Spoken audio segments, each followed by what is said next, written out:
Now, it is getting shockingly close to the PlayStation 3 being 20 years old.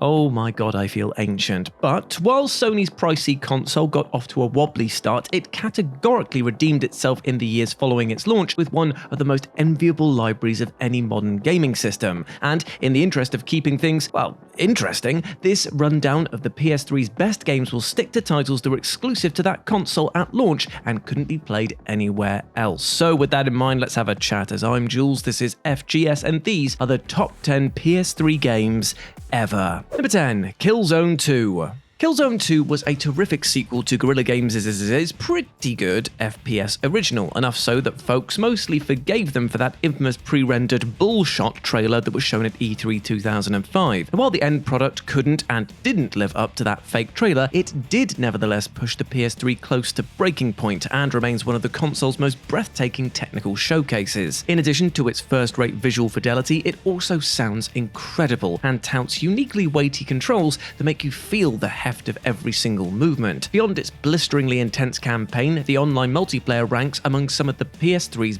best, ensuring that Killzone's second outing got within spitting distance of the franchise it was so often accused of attempting to kill, that being Halo. That, of course, never actually happened, and the Killzone series never really got close to the second game's heights again, but what a damn thrill ride this game was.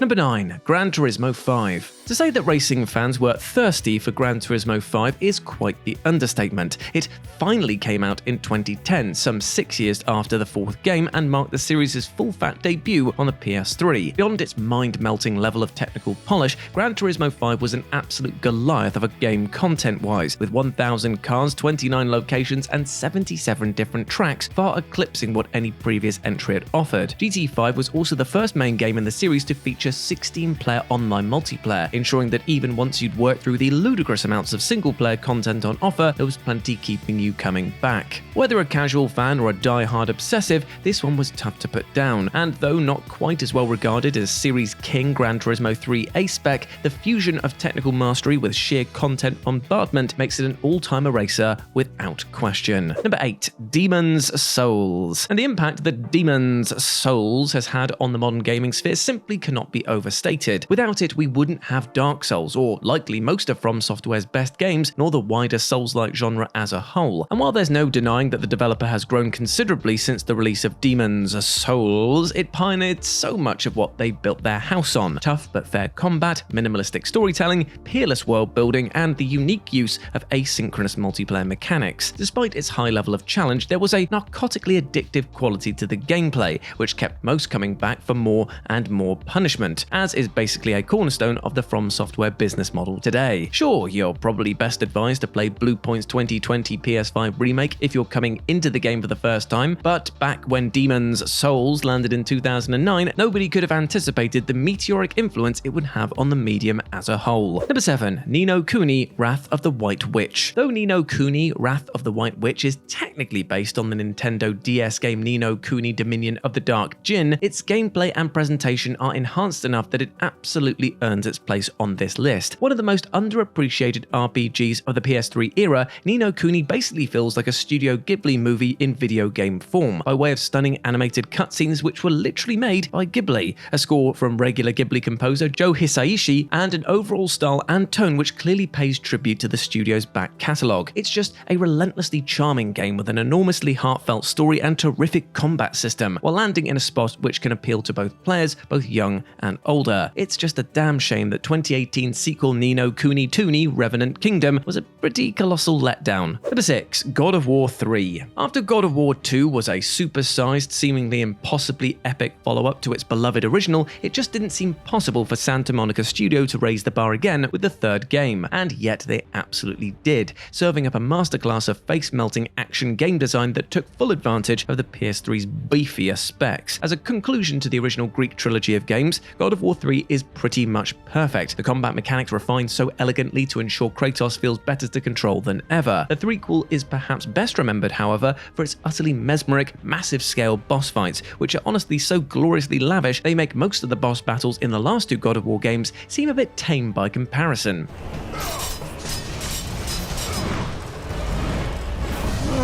The sheer insane bombast of it all gets dangerously close to being exhausting for its own good, but ultimately it lands on just the right side of exhilarating. Number 5. Little Big Planet 2. In the pantheon of goated sequels of PS3 titles, it's impossible to ignore Little Big Planet 2, which saw Media Molecule build confidently on the first game's adorable and creative template. The platformer's follow-up was far more invested in the idea of user-generated content than its predecessor, expanding beyond level creation to letting players build their own games. And to say that the game's enthusiastic player base made the most of these tools is quite the understatement indeed. As brilliant as the bespoke story mode is, the game is really all about creating and experiencing the creations of other players, a truly novel concept in 2011 and the execution of which hasn't really been bettered by other platformers in almost 15 years. In retrospect, it's also clear that Little Big Planet 2 served as the foundation for Media Molecule's PS4 creation game Dreams, which they stepped away from developing the third Little Big Planet to make. While Little Big Planet 2's online functionality was discontinued in 2021, the memories of experiencing its teeming ecosystem overflowing with creativity as it was are forever indelible. Number 4. Metal Gear Solid 4 Guns of the Patriots. There's a strong argument to be made that Metal Gear Solid 4 Guns of the Patriots is still the most Hideo Kojima game ever. Warfare. A mesmerizing stealth actioner that's at once awe-inspiringly ambitious and maddeningly self-indulgent. Warfare. In addition to being one of the PS3's most technically impressive titles, MGS4 offers an affecting, if kind of ridiculous, coda to Solid Snake's story, and takes the series' cinematic presentation about as far as it possibly can. From top to bottom, it's a glorious celebration of the franchise up to that point, with its refined, gadget-packed stealth gameplay, insane boss fights, and lengthy movie-like cutscenes. It won't do much for anyone who bristles against Kojima's artistic excesses, but as a fan service-filled capper to the mainline chronology, it is an absolute banger. It's also perhaps the best single reason to hold on to your PS3, given that MGS4 tragically still hasn't been officially ported to any other platform. Warfare. Number 3. Journey. Now, standing toe-to-toe with all of these AAA behemoths is Journey, perhaps the PS3's definitive indie game. Back in 2012, there was nothing quite like this meditative combat-averse adventure game, where players are simply tasked with traversing a lush desert and reaching a mountain in the distance. Because it wasn't enough for Journey to be a staggeringly gorgeous game with an unforgettable musical score from the great Austin Wintory, of course it had to have one hell of an inspired multiplayer hook. Throughout its roughly 2-hour playtime, players may encounter another player, but the game provides no way for direct verbal communication to occur, creating a sense of purity and mystery to this interaction, whether you decide to team up or just go your separate ways. Despite its rather threadbare approach to storytelling and general lack of challenge, Journey is an impactful and emotional experience that remains one of the all-time great examples of video games as high art.